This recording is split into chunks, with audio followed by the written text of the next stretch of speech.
மறக்காம சர்ப்ரைஸ் பண்ணுங்க. தேங்க்யூ. ஒரு பெரியவர்கிட்ட பேசிக்கிட்டு இருந்தேன். அவர் என்கிட்ட ஒரு கேள்வி கேட்டார். திருடர்கள் எத்தனை வகை தெரியுமா உனக்கு அப்படின்னார். இதுதான் அவர் கேட்ட கேள்வி. எதுக்காக என்ன பார்த்து அந்த கேள்வி கேட்டாரு தெரியல. இருந்தாலும் நான் அவருக்கு பதில் சொன்னேன். திருடர்களில் எத்தனையோ வகை உண்டுங்க. கார் திருடன், சைக்கிள் திருடன், முகமூடி திருடன், எப்படி சொல்லிகிட்டே போகலாம். இருந்தாலும் என்னுடைய சிற்றறிவுக்கு எட்டின வரையில் திருடர்களை 2 வகையாக பிரிக்கலாம் அப்படின்னு நினைக்கிறேன்.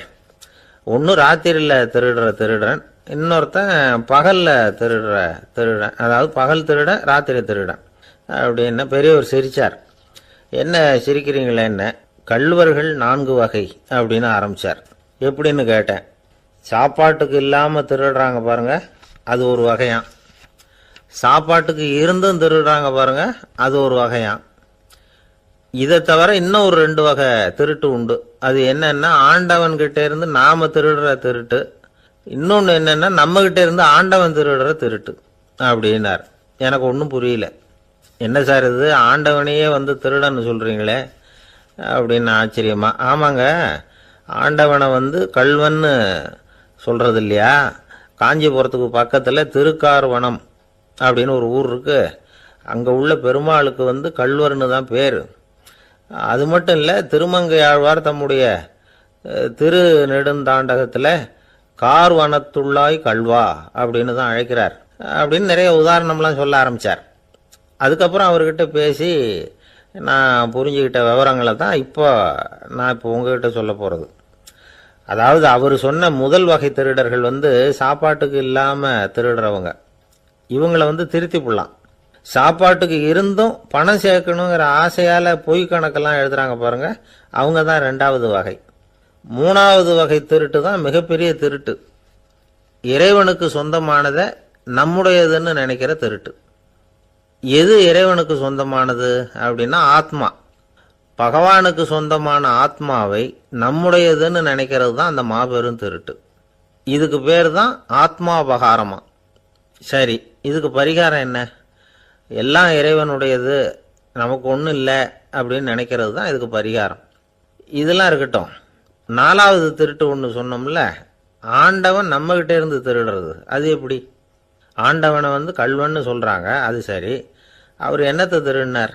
இப்போ இன்னொருத்தருக்கு சொந்தமான ஒன்றை எடுத்து வச்சுக்கிறது தான் கள்ளத்தனம். ஆனால் ஆண்டவன் எடுத்துக்கிட்டோம்னா இருக்கிறது எல்லாமே அவனுக்கு சொந்தம். அப்படி இருக்கிறப்போ அவரை எப்படி கள்வன்னு சொல்றது? இது என்ன புரியாமல் இருக்குதே அப்படின்னு சொல்லி பார்த்தா அதுக்கும் விளக்கம் சொல்றாங்க அவங்க. அதாவது ஆண்டவனுக்கு உருவமே கிடையாது, அரூபமாக இருக்கிறவன், அதாவது உருவம் இல்லாமல் இருக்கிறவன். அப்படி உள்ள பகவான் நம்மளை மாதிரி உருவத்தில் இருக்கிறான். நம்மளை மாதிரியே கையை காலு மூக்கெல்லாம் இருக்குது ஆண்டவனுக்கு. இந்த உருவம் நம்மகிட்ட இருந்து திருடினது தானே. அவன் தன்னுடைய உண்மையான திருமேனியை நமக்கு காட்டாம, அதாவது தரிசனம் கொடுக்காம இருக்கிறது கள்ளத்தனம் தானே. அதனால தான் இதுவும் ஒரு பெரிய திருட்டு, இருக்கிறதுலேயே மிகப்பெரிய திருட்டு அப்படிங்கிறார். என்கிட்ட பேசிக்கிட்டு இருந்தார், இந்த விஷயம்லாம் சொல்லிட்டு இருந்தாரு இந்த பெரியவர். அதாவது திருட்டை ஆன்மீக நோகத்தில் அவர் பார்க்குறார். நம்ம பார்வையில் இதை விட அபூர்வமான திருட்டுலாம் இங்கே உண்டு. அபூர்வமான திருடர்களும் உண்டு. ஒரு திருடன் சிறையிலிருந்து விடுதலையாகி வெளியில் போனான். கொஞ்ச நாளில் மறுபடியும் திரும்பி ஜெயிலுக்கு வந்துட்டான். அப்போ சிறை அதிகாரி அவனுக்கு அறிவுரை சொன்னாராம். ஏன்பா இப்படி அடிக்கடி தப்பு பண்ணிவிட்டு ஜெயிலுக்கு வந்துடுறியே, உனக்கு சொந்த பந்தம் எதுவும் இல்லையா? உனக்கு அப்பா, அண்ணன், தம்பிகள் அவங்க கூட எல்லாம் சேர்ந்து வாழணுங்கிற ஆசை இல்லையா அப்படின்னு கேட்டிருக்கார். அவங்களோட சேர்ந்து வாழணுங்கிற ஆசை எனக்கு நிறைய உண்டுங்க சார் அப்படின்னு அவன். அப்புறம் எதுக்கு இப்படி ஜெயிலுக்கு வந்துடுற அப்படின்னாரான் அவர். அவங்க எல்லாருமே இங்கே தானே சார் இருக்காங்க அப்படின்னு அவன். நம்ம கிட்ட ஒருத்தன் தப்பா நடந்துக்கிட்டானா உடனே நாம என்ன செய்வோம்? கையை ஓங்கிட்டு அவனை அடிக்க போவோம். நாம அவங்கிட்ட அவனை விட ஒருபடி மேலா தப்பா நடந்துக்குவோம். ஆனால் பெரியவங்கள்லாம் அப்படி நடந்துக்கிறது இல்லை. இன்னா செய்தாரை ஒருத்தல் அவர் நாண நன்னயம் செய்து விடல் அப்படின்னு வள்ளுவர் சொல்லியிருக்கார் இல்லையா? அதுக்கு தகுந்த மாதிரி நடந்துக்குவாங்க. பாயசித் விஸ்தாமிங்கிறவர் ஒரு பெரிய ஞானி. அவர் ஒரு நாள் ராத்திரி ரொம்ப நேரம் மசூதியில் இருந்துட்டு வீட்டுக்கு திரும்பி வந்துகிட்டு இருக்கிறார். வழியில் ஒரு குடிகாரன், அவன் கையில் ஒரு இசைக்கருவி, அதை கண்ணா பின்னான்னு மீட்டிக்கிட்டு வாய்க்கு வந்தபடி என்னத்தையோ பாட்டுன்னு நினச்சிக்கிட்டு பாடிக்கிட்டு அவன் பாட்டுக்கு கிடக்கிறான் வழியில். அதோடு இருந்தாலும் பரவாயில்ல, அந்த பக்கமாக வழியில் போகிறவங்க வர்றவங்களையெல்லாம் பார்த்து கண்ணா பின்னான்னு திட்டிக்கிட்டு இருக்கிறான், ரொம்ப வளர்க்குறான். பாயசீத் பிஸ்தாமிங்கிற அந்த பெரியவர் அந்த வழியாக போகிறார். அவனை பார்க்குறார். அவனுடைய நிலைமையை பார்த்துட்டு பரிதாபப்படுறார். ஏன்பா இது மாதிரியெல்லாம் நடந்துக்கிற, இப்படி நடக்கலாமா அப்படின்னு ஏதோ கொஞ்சம் புத்திமதி சொல்கிறதுக்கு ஆரம்பித்தார். அவனுக்கு கோபம் வந்துட்டுது. கையில் வச்சிருந்த வாத்திய கருவி அதால் ஓங்கி அந்த பெரியவர் தலையில் ஒரு அடி கொடுத்தான். ரத்த காயம் ஏற்பட்டு போச்சு. அவன் கையில் இருந்த இசைக்கருவியும் அடித்த வேகத்தில் ரெண்டாக உடஞ்சி போச்சு. அவ்வளோ வேகமாக அடிச்சிருக்கான். இவ்வளவு தூரத்துக்கு நடந்து போச்சுல்ல, அந்த மாபெரும் ஞானி வாயை திறந்து ஒரு வார்த்தை கூட பேசலை. பேசாமல் தலையை பிடிச்சிக்கிட்டு அவர் பாட்டுக்கு போயிட்டார். மறுநாள் அந்த பெரியவர் என்ன பண்ணார் தெரியுமா? கொஞ்சம் இனிப்பு பண்டங்கள், கொஞ்சம் பணம், இது ரெண்டையும் ஒரு ஆள் மூலமாக அனுப்பி வச்சார் அந்த குடிகாரனுக்கு. அவனுக்கு ஒன்றும் புரியல. என்ன விவரம்னு விசாரித்தான். வந்த ஆள் ஒரு கடுதாசியை நீட்டினான். அதில் விவரம் இருந்தது. ஞானி எழுதியிருக்கிறார், இதை பாருப்பா, உங்களுடைய இசைக்கருவி உடையறதுக்கு என்னுடைய தலை காரணமாக ஆயிட்டுது. அதுக்காக நான் ரொம்ப வருத்தப்படுறேன். அதுக்காக தான் பணம் அனுப்பி வச்சுருக்கேன். வேறு புதுசாக ஒரு இசைக்கருவி வாங்கிக்கோ. அப்புறம் இன்னொரு விஷயம், நேற்றுக்கு ராத்திரி என்கிட்ட ஏகப்பட்ட கசப்பான வார்த்தைகளை பேசினேன். இதோட அனுப்பியிருக்கிற இனிப்பு பண்டங்களை சாப்பிட்டு உன்னுடைய நாவில் உள்ள கசப்பை மாற்றிக்கோ அப்படின்னு அதில் எழுதப்பட்டிருந்தது. இந்த சமயத்தில் அவன் குடி மயக்கத்தில் இல்லை, தெளிஞ்சு போயிருந்த நேரம் அது. அதனால் அதை படித்த உடனே அவனுக்கு ரொம்ப வெக்கமாக போச்சு. தலை குனிஞ்சான், யோசனை பண்ணான். கொஞ்ச நேரத்தில் தன்னுடைய நண்பர்கள் சில பேரையும் கூப்பிட்டுக்கிட்டு நேராக அந்த ஞானி இருக்கிற இடத்துக்கு ஓடினான். அவர் காலில் விழுந்தான். அவர்கிட்ட மன்னிப்பு கேட்டுக்கிட்டான். பெரியவங்களே தெரியாமல் நான் இந்த பாவச் செயலை பண்ணிவிட்டேன், என்னை மன்னிச்சுங்க. உங்களுடைய பொறுமையும் போதனையும் என்னுடைய கண்ணை திறந்துட்டுது. இனிமேல் நானும் என்னுடைய நண்பர்களும் நல்ல வழியில் திருந்தி வாழ போகிறோம் அப்படின்னா. ஞானி செய்த நன்னயம் குடிகாரனை எப்படி திருத்திருக்கு பார்த்தீங்களா? இந்த கதையை கேட்டுவிட்டு ஒருத்தர் சொன்னார், என் வாழ்க்கையில் கூட அப்படி ஒரு சம்பவம் நடந்தது சார். நானும் ஒரு நாள் ராத்திரி ஓவராக குடிச்சிட்டு ஒரு கிட்டாரை வாசிச்சுக்கிட்டு கண்ணாபின்னான்னு உளறிக்கிட்டு திட்டிக்கிட்டு இருந்தேன். அந்த சமயம் அந்த வழியாக ஒருத்தர் வந்தார். ஓங்கி தலையில் ஒரே ஒரு அடி, ரத்தம் வந்துட்டுது. அதுக்கப்புறம் என் மனசு தெரிஞ்சுட்டுது சார் அப்படின்னார். அப்படியா என்ன ஆச்சரியமா? ஆமாம் சார், அடி விழுந்தது அவர் தலையில் இல்லை, என் தலையில். வந்தவர் என்ன அப்படி அடிச்சுட்டார். மயக்கம் தெளிஞ்சதுக்கு அப்புறம்தான் எனக்கு விவரம் புரிஞ்சுது. அவர் ஒரு போலீஸ்காரரு அப்படின்னார் ரொம்ப சோகமா. ஒரு ஊர்ல ஒரு துறவி இருந்தார், புத்த சமய துறவி. அந்த ஊர் மன்னன் அவரை பத்தி கேள்விப்பட்டிருக்கான். ஒரு நாள் புறப்பட்டு போனான். துறவியின் பாதங்களை தொட்டு வணங்கினான். அதுக்கப்புறம் சொன்னான், ஐயா, நான் உங்களை அரண்மனைக்கு அழைச்சிட்டு போறதுக்காக வந்திருக்கிறேன். இனிமே நீங்க இங்க எதுக்கு இருக்கணும் அப்படின்னானா. அவன் மனசுக்குள்ள என்ன நினைப்புன்னா, இவர் எங்க வர போறாரு, நான் ரொம்ப எளிமையானவன், எனக்கு எதுக்கு அரண்மனை வாசம்னு சொல்லிவிடுவார் அப்படின்னு நினைச்சிருக்கான். ஆனா அந்த துறவி என்ன பண்ணார் தெரியுமா? அப்படியா, சரி போகலாம், வா, போய் உன் ரதத்தை கொண்டுட்டு வா. அரண்மனைக்கு போகும்பொழுது அதுக்கு தகுந்த மாதிரி ஆடம்பரமா போகணும் அப்படின்னு விட்டாரான். துறவி இப்படி சொன்னதும் அந்த மன்னனுக்கு மனசுக்குள்ள சந்தேகம் வந்துட்டுது. இவர் உண்மையிலேயே துறவி தானா, ஏமாத்து பேர் வழி மாதிரி தெரியுதே அப்படின்னு நினைச்சிருக்கான். இருந்தாலும் இனிமே என்ன பண்றது, சொல்லியாச்சு. ரதத்தை கொண்டுட்டு வந்தான். துறவி ஏறி உக்காந்தார். பக்கத்துல ராஜா.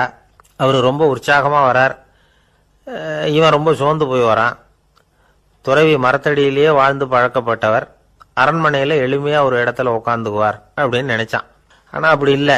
அரண்மனைக்கு வந்த உடனே அந்த துறவி அதை கொண்டுட்டு வா, இதை கொண்டுட்டு வான்னு சொல்லி உத்தரவு போட ஆரம்பிச்சுட்டார். அரண்மனையில இருந்தா அரசனை மாதிரி இருக்கணும் அப்படிங்கிறார்.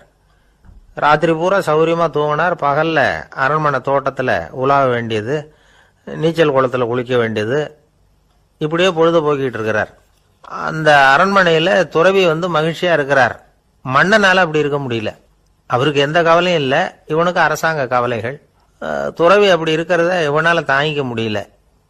ஒரு நாள் அவர்கிட்டே போய், நான் உங்ககிட்ட கொஞ்சம் பேசணும் நானா. துறவி பார்த்தார்.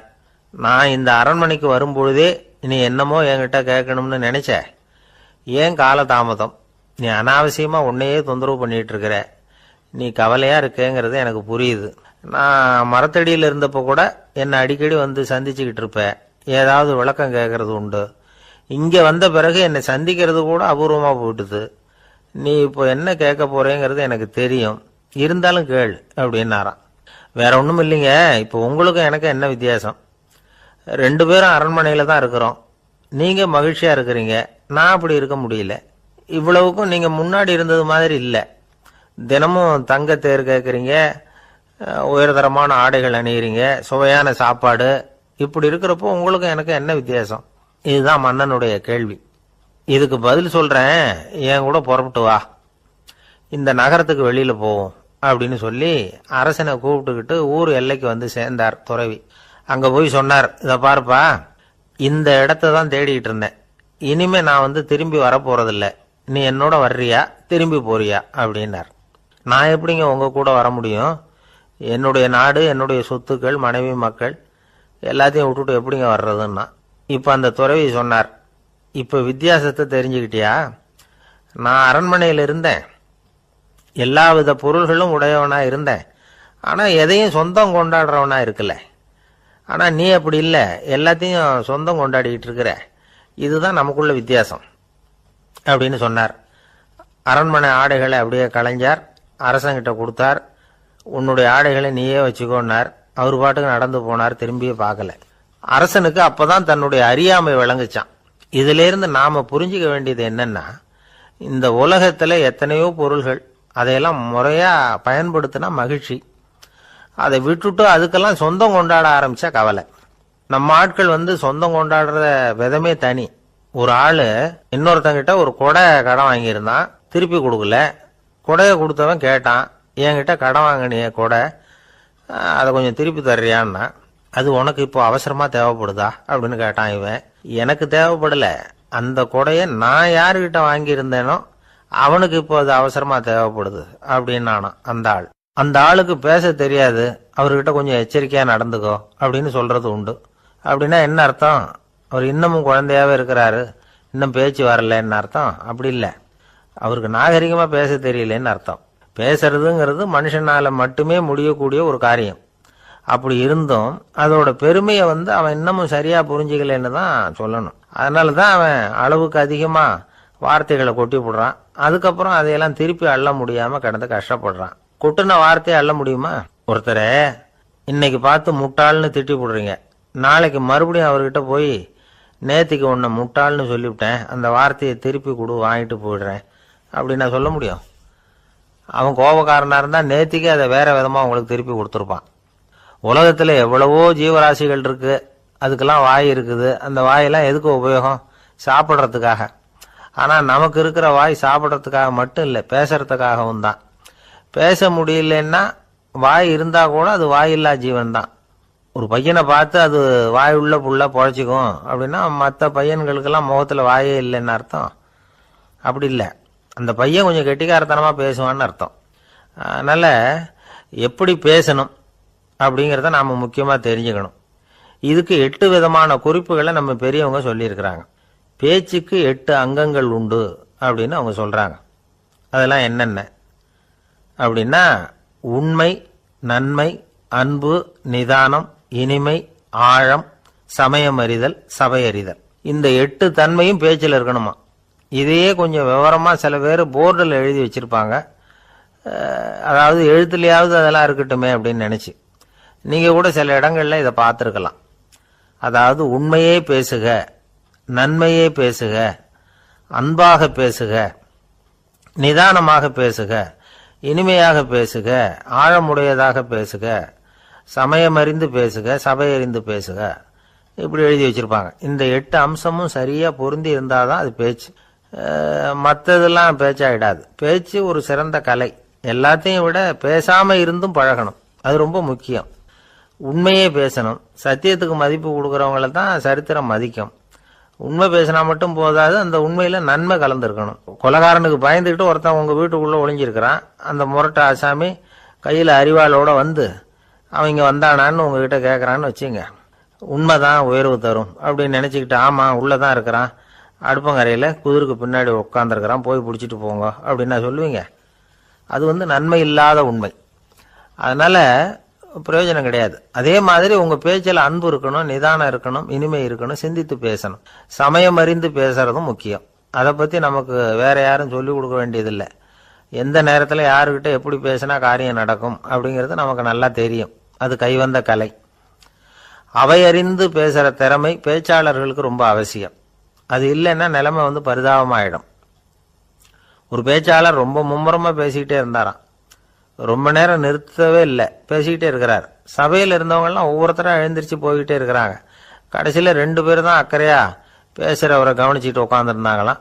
மேடையில் பேசிக்கிட்டு இருந்தவர் அவங்கள பார்த்து சொன்னாராம், எனக்கு கூட்டம் முக்கியம் இல்லை, எவ்வளவு பேர் என் பேச்சை கேட்குறாங்க அப்படிங்கிறது முக்கியம் இல்லை.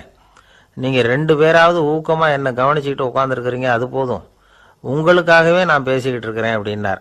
இதை கேட்டதும் உட்காந்துருந்த 2 பேரில் ஒருத்தர் எழுந்திருச்சு, அப்படி இல்லைங்க, நாங்கள் 2 பேரும் நீங்கள் பேசி முடித்த உடனே தொடர்ந்து பேச வேண்டிய ஆளுங்க, அதுக்காக தான் காத்துக்கிட்டு இருக்கிறோம், சீக்கிரம் முடிங்க அப்படின்னாங்களாம். ஒரு ஊரில் ஒரு புகழ்பெற்ற பத்திரிகையாளர் இருந்தார். அவர் ஒரு நாள் திடீர்னு இறந்து போயிட்டார். அதுக்கப்புறம் நேராக சொர்க்கத்துக்கு போனார். சொர்க்கத்தின் வாசலில் நின்றுக்கிட்டு இருந்த ஒருத்தர் அவரை தடுத்தார். இதோ பாரு, ஏற்கனவே இங்கே 12 பத்திரிகையாளர்கள் இருக்கிறாங்க, அவங்களுக்கே இங்கே வேலை இல்லை. அதுக்கு என்ன காரணம்னா, சொர்க்கத்தில் திடுக்கிடும் செய்திகள்லாம் ஒன்றும் கிடையாது, அப்படி என்ன இருக்க போகுது, இங்கே எல்லாம் அது ஒழுங்காக நடந்துகிட்டு இருக்கோம். எல்லாம் ஒழுங்காக நடந்தால் பத்திரிகைகளுக்கு சுவாரஸ்யமான கொலை கொள்ளை தீ வைப்பு இது மாதிரி எதுவும் இங்கே இல்லை. ஏற்கனவே இங்கே இருக்கிறவங்க எல்லாரும் மரத்தடியில் உட்காந்துக்கிட்டு தியானம் பண்ணிகிட்டு இருக்கிறாங்க. அந்த ஒரே செய்தி தான் தினமும் இங்கே வந்துக்கிட்டு இருக்குது.